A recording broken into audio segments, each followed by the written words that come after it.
मित्रांनो, आजच्या व्हिडिओमध्ये आपण कटरचे प्रकार पाहणार आहेत। तर बघा, हे काही कटरचे प्रकार आहेत। तर याच्यामध्ये हा पहिला प्रकार, याच्यामध्ये बघा, हे बघा, हा आहे पहिला प्रकार एंड मिल। हे आहे एंड मिल कटर। तर याने आपण काय करतो, हे फ्लॅट एंड मिल आहे। तर याने आपण स्लॉटिंगचे ऑपरेशन किंवा फ्लॅट मारायचे ऑपरेशन परफॉर्म करत असतो मशीनवर। हा फ्लॅट एंड मिल आहे। बघा, अशा प्रकारे असतो हा फ्लॅट एंड मिल। आणि हा बघा, हा दुसरा जो आहे, हा आहे बुलनोज एंड मिल। याच्या कॉर्नरला रेडियस असतात, म्हणून याला आपण काय म्हणतो, बुलनोज। ही बघा, ही कॉर्नरची जी कटिंग एज आहे, याच्या कॉर्नरला रेडियस राहते R1 R.3, म्हणून याला म्हणतो आपण बुलनोज एंड मिल। तर हा आहे बुलनोज एंड मिल। आधी जातो फ्लॅट एंड मिल आणि हा आहे आता बुलनोज एंड मिल। आता थर्ड बघा, हा असतो बॉल एंड मिल।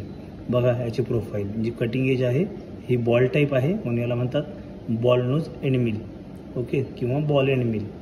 आणि आधी जातो आपला बुलनोज एंड मिल। हा बुलनोज होतो, बुलनोज म्हणजे कॉर्नरला रेडियस, आणि बॉल एंड मिल म्हणजे पूर्णच बॉल, याच्या टॉपला पूर्ण बॉल असतो, ओके।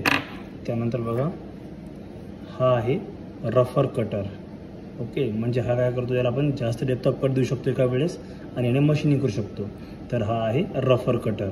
तर हा रफिंगच्या जनरली काम येतो, याच्या नावावरून समजते रफर। आणि हा जो बॉल आहे, हा येतो कामी आपल्या टेपर मशीनिंगच्या, टेपर प्रोफाईलच्या कामी येतो बॉल, बरोबर। एंड मिल आपल्याला येतो फ्लॅट मारायच्या कामी, जर फ्लॅट मारे असतील किंवा स्लॉट मारे असतील त्या कामी आपला एंड मिल येतो। आणि आपला बॉलनोज पण स्लॉटच्याही कामी येतो, फक्त कॉर्नर रेडियस येते याची। तर याला आपण जास्त करून रफिंगला वापरतो। तर अशा प्रकारे मित्र हो, कटरची माहिती आहे, मिलिंग कटरची।